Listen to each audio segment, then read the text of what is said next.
Bhutan normally আপনার অনেক উঁচু একটা দেশ, তো এই জায়গায় সবচেয়ে বড় ইম্পর্টেন্ট থিং হলো আপনার অ্যাডজাস্টমেন্ট ওয়েদারের সাথে।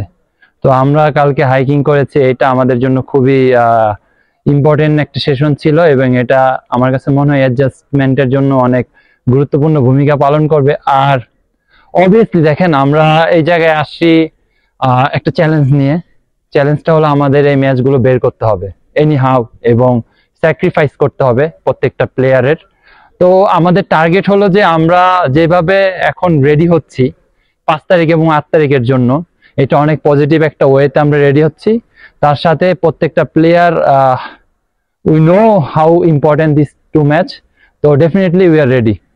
ওদের সাথে আমরা লাস্ট ম্যাচ খেলেছি হলো সাপে, ব্যাঙ্গালোরে। আমরা তাদেরকে 3-1 গোলে হারিয়েছিলাম। তো লাস্ট আমার একটা জিনিস মনে আছে যে ভুটানের সাথে 2016-17 আমরা একটা ম্যাচ খেলেছিলাম ওদের হোম গ্রাউন্ডে, সেই ম্যাচটা আমরা হেরেছিলাম। তো ডেফিনেটলি ভুটানের গ্রাউন্ডে অনেক স্ট্রং অপোনেন্ট, এবং তারা এখানে কিছুদিন আগে হংকং হারিয়েছিল 2-0 গোলে। তো এটা আমাদের মাথায় রেখে নামতে হবে, এবং মাথায় আছে তারা কতটা স্ট্রং অপোনেন্ট ওদের গ্রাউন্ডে। তো এই জিনিসটা দেখেন আমাদের প্রত্যেকটা প্লেয়ার জানি, এবং তাদের কিন্তু দেখেন অনেক ইম্পর্টেন্ট প্লেয়ার আছে তাদের টিমে। তার সাথে আমার সবচেয়ে কি প্লেয়ার হলো চেনচো।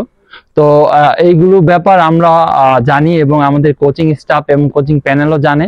তো এটা নিয়ে আমরা আরো ডিটেল কাজ করব, তাহলে আমাদের টিমের জন্য ভালো হবে।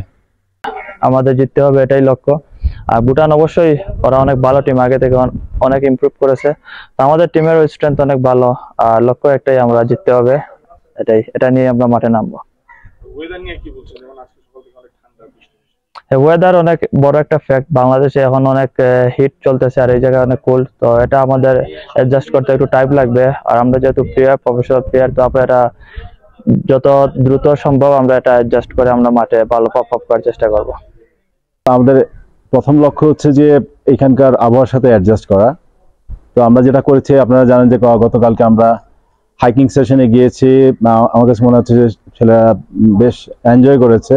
তাদের কাছে, অনেকের কাছে এটা নতুন এক্সারসাইজ মনে হয়েছে বা নতুন সেশন মনে হয়েছে। তো ওভারঅল আমাদের মানে টার্গেট ছিল যে তারা এই অল্টিটিউডের সাথে তাদের হার্ট রেটটা কত তাড়াতাড়ি অ্যাডজাস্ট করতে পারে। আজকে আপনারা জানেন যে আমাদের আজকে অলরেডি মর্নিং এ জিম সেশন চলছে। আজকের আমাদের আইডিয়া হচ্ছে যে মূলত স্ট্রেংথ নিয়ে কাজ করছি আমরা। তো এরপরে আমাদের আজকের প্রোগ্রাম যেটা হবে, টিম মিটিং আছে, এবং ওভারঅল আমরা একটা আইডিয়া নিব আজকে ভুটান সম্পর্কে, ওরা কিভাবে খেলে, তাদের কোন কোন জোনে স্ট্রং, তাদের উইক জোন কোনগুলো, ওগুলো নিয়ে আজকে একটা ওভারঅল আইডিয়া দেওয়া হবে সেই মিটিংয়ে। এবং আপনারা জানেন যে বিকালবেলা যে আমাদের সেশনটা আছে, ভেরি ইম্পর্টেন্ট সেশন, কারণ আমরা এখানে আমাদের যে মাইক্রো সাইকেলটা আছে সুন্দরভাবে আছে। আজকে থেকে ম্যাচ ডের আগ পর্যন্ত আমরা সুন্দর একটা সিস্টেমে যেতে পারবো।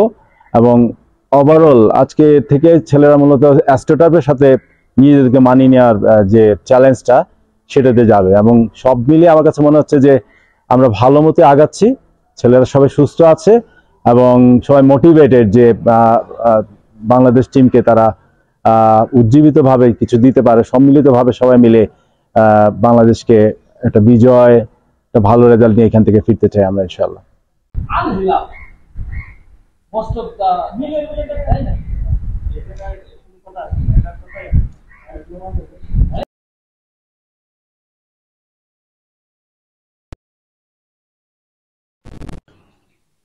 We're here, there, first, forward. Is that left? You want to worry?